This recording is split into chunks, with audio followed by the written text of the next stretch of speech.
Hello, this is Dr. Mia Lueth. It is May 12th, 2024, 10:05 a.m. Eastern Standard Time, New York. And as some of you may know, I have a medical condition that's kind of hard to predict. And I am not a wealthy person, so I can't pay to do R&D to get certain blood tests available to me as general public that I can do daily.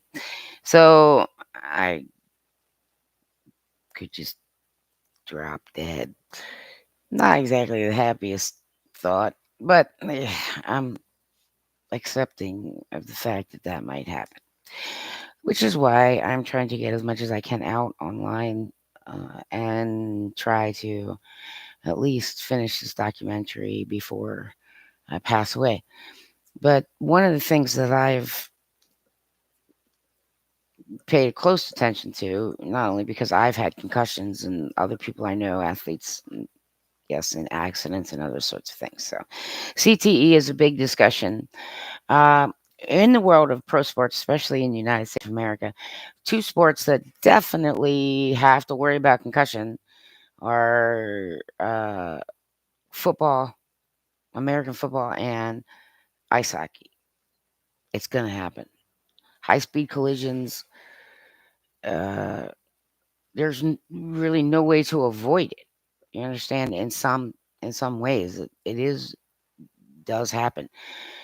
But over the years, people been studying and trying to figure this out, and I started looking into concussion science and medicine.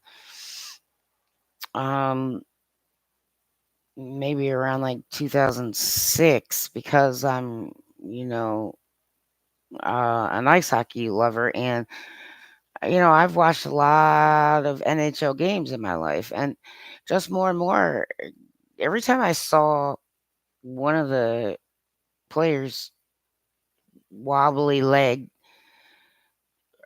after being hit trying to get back to the bench, if your legs don't work like that, then you have just electrochemically shocked a part of your nervous and muscular system, which is not good. Your entire brain just got confused enough so that your legs can't work, your brain doesn't work, you're struggling to get to the bench. I got tired of seeing that, gentlemen. I got to be honest with you. But if that happens, you've just experienced brain damage, and it's seen by the fact that you're all wobbly legs trying to, you understand? The brain damage was evident. Whether or not it was permanent or not, it's different. But the brain damage was evident. So, anyway, I'm just going to bring this up here real quick. The first thing that I purposely, right before I got on, um, just Googled CTE symptoms, and I just picked the very first site that came up, and this is what it says. I'm trying to avoid the reflection, but there it is. You can still see it through the reflection. Okay. All the great science. I've read a lot of articles. I'm a scientist, so I understand scientific articles, but I also understand all the others, and there's been a lot of talk. Here's the situation. Between information that's put out by the National Football League and information that's put out by the National Hockey League and all their associates when looking at CTE. Number one, it seems like there is a refractory period after a concussion that is longer than 24 hours. So, I remember going to a doctor, concussion style, and being told, stay awake overnight, you know, come back and get checked, then off you go, normal life. That's not long enough. And it's especially not long enough for no matter how well trained and conditioned an ice hockey player might be. Okay, I know more about ice hockey than I do about the NFL, but I'm sure they're well trained and conditioned in the NFL. You might be more resilient to injuries and other things than the average public, but a concussion is not included in that mix. Okay, you can't build up a tolerance for concussions. You can build up tolerance to pain. You can build up tolerance to medication sometimes, alcohol, tolerance to your next door neighbor, but you can't build a tolerance to concussions. Yep, doesn't happen. Never happens. Still hasn't happened. Okay. The refractory period is more likely closer to 48 to 72 hours. Now, within that time, yes, you can sleep.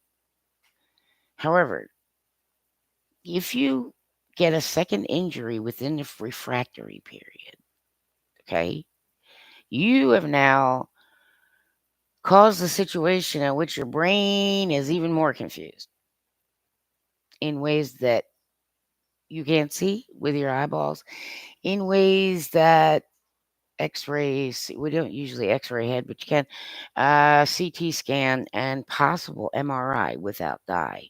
I don't know about with dye. I'm not all well versed in that because I don't need to be. And specifically, I'm telling the National Hockey League and all associated people, 48 hours. Do not let a player play. Don't even put them on ice for no contact. Has to stay still, stay calm, rest. No possible way that the head could even bump into a door frame. Okay? Well, it would be the same thing for regular citizens, but probably it's going to be closer to 3 to 5 days. So, doctor, it, light duty, nothing that could possibly even accidentally jar your noggin. The body does naturally go back to homeostasis. Doctors can't see the body chemicals. And that's probably what needs to return to homeostasis. And that can be seen with the naked eye. And it's very difficult, right? Even with yep, really cutting edge tech. Okay? So I'm 100% sure of that. The National Hockey League, I am Creasesinger. Some of you I may have met along the way, or you may have heard of. There are a few hockey insiders who know who I am. There are a few who are around know that I've been sick for a while, and that I'm a goalie and I'm supportive of goalies. I don't always agree with what goalies do and say. You understand? But I'm simpatico. I understand goalies. So, but goalies are not the ones who have to worry so much about concussions as the players do. And I'm 100% sure. So, you know, if you're in college and you're looking for neurochemical paper to write, if you're a researcher and you are interested in a topic and you want to expand your research, then I'm sure I will be proven right.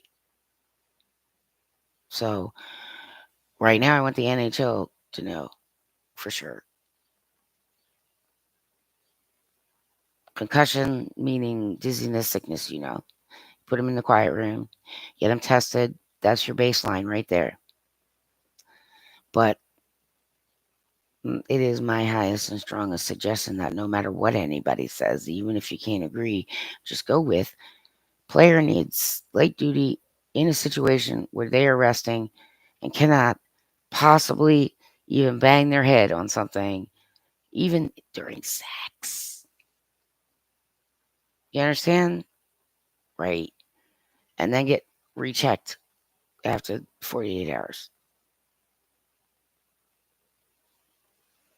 Because I'm pretty sure that's what happened to Sidney Crosby. And look how long Sidney was gone.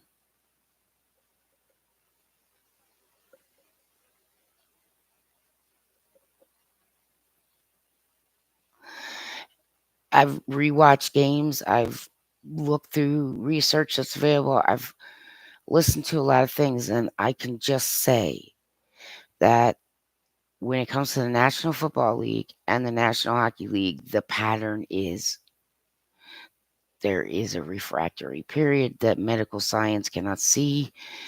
And there may be in some places some high tech stuff that could, but for even athletes, you know what I'm saying?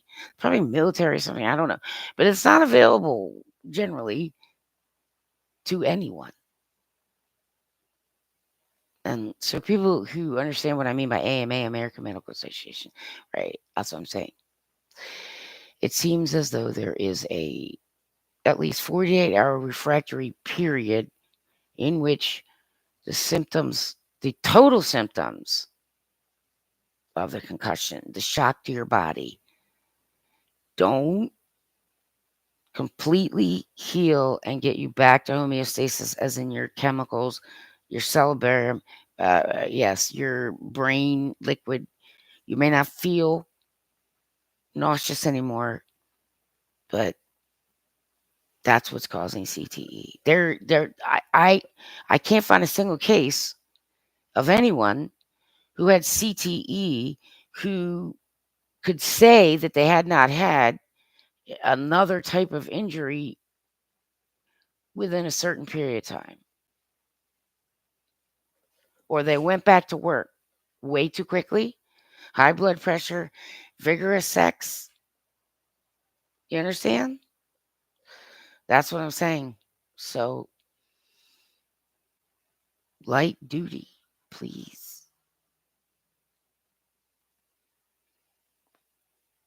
I'm sure that's what's doing it. And so, the more who are aware of it, even if it's the fucking Stanley goddamn Cup, it's not worth it. Okay? I'm a nerd. I've been looking into this stuff since 2006. And just those two examples alone, and other sports examples, other non pro sports examples of American football and the National Hockey League, it's the same for both. So I really do hope that at least someone from the National Hockey League sees this and shares this with your medical people and anybody involved in research. I'm 98% sure that CTE can be stopped by paying attention to the fact that there's an extra day refractory period that medical science has not been able to record. It has to do with your chemicals, your liquids, and your release of all the shock to the body that had happened. Okay? Medical people, get in there. I'm sure you will prove me right.